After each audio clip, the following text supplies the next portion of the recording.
Greetings, Mark Brown here. We're going to be looking at how we can actually translate a section of this document into different language. So for instance, you're doing a course overseas, right? And it requires that you translate it either in Japanese, Chinese, and all of that. How would you do that? All right. The first thing, it asks you to select the first two paragraphs and translate it. So what I'm going to do, I'm going to block these. So when I block these, I want to come right up here to the top right here. If you notice review, I'm going to click on word review. Now when I click on word review, you notice it take me right inside here. Notice it's a spelling and grammar right here, it's a word and all of that. So what I want definitely is how we're going to actually translate it, right? If you notice, you have language right here. You're going to click right here on language.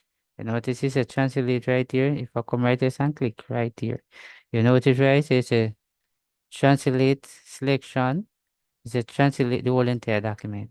But what I want is I want the section that I actually block. So I'm going to click on that.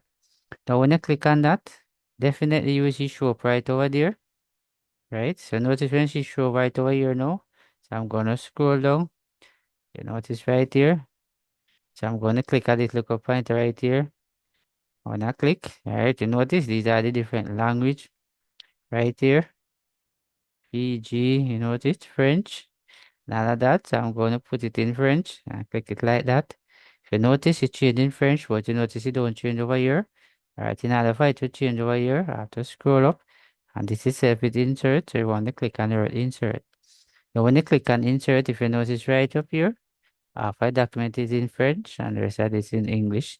So you can come right here and close it. So this is exactly how you translate half section of the document here. So remember to share, like, and subscribe. Thanks for watching. See you in the next video.